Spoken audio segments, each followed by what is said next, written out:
Another fine day at West Green. So what have I been doing today? Well, I've been sorting out a few little issues here and there. Turntables. What I did, instead of using this Gauge Master controller, which I want to use for other purposes like testing locos when I wire them with a chip and just various stuff like that, I got hold of this controller today. So I've hardwired it, and the good thing about it, it screws on there. So this is just for my turntable. That's all it is. I've got 12 volts. Only problem is it's got a centre off position. Unless I got it exactly right, it couldn't move the other way. The other problem I had is, and this is a Kitwood Hill turntable, the motor you can get with a Kitwood Hill turntable is just a motor. It's a Chinese motor for £8.50, and it's got a worm drive. Well, there's a bit of whiplash, as there indeed is in most worms, but because the worm is so small, the shaft is small, and this deck, any whiplash you get is amplified at the end of the deck. It was a bit loose, so what I've done, I've put two close pegs on the shaft. I'll show you. And that just stops a bit of movement. Not ideal, but you can't see it from here, can you? The other thing is, and this is nothing to do with the actual turntable, there's a motor what you can get. It's a Chinese made motor for £8.50. What sort of motor do you think you're going to get for that sort of money? It's not going to be precision Swiss or German engineering, is it? But anyway, it does the job. So that's a motor. This is all. In there, there is a collar with grub screws. One attaches to the shaft, one's attaches to the motor. But as I said, this motor's got a bit of whiplash, so the pegs just help.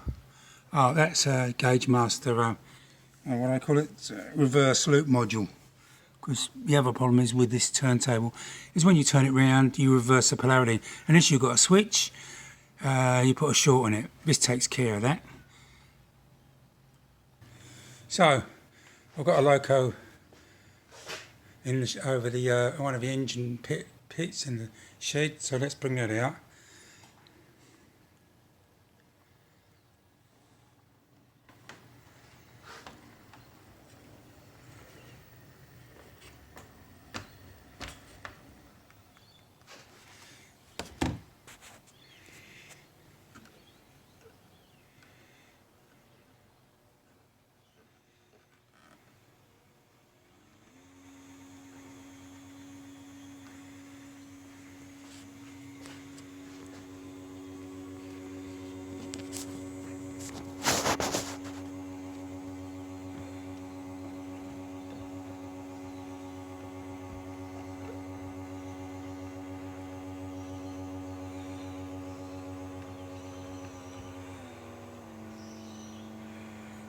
This loco is a Connoisseur N7. I did not build this.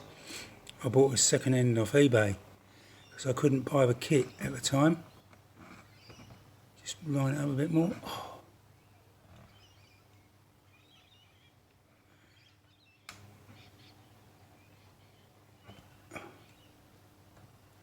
Right, let's see how we go.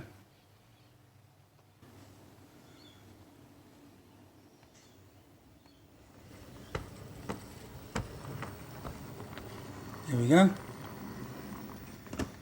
Works. So that's another problem solved. Anyway, I do recommend these kits. They're fun to build, easy to build. I built this in a couple of days. Yeah, and I think they're pretty cost effective, and they really look the part, especially when you weather them up. Obviously there's a few metal parts. The rail's metal, and there's, I think it must be C&L chairs with it. Metal rails there, and there's a couple of metal parts, but other than that, and a bit of wire, but other than that, it's all laser cut timber.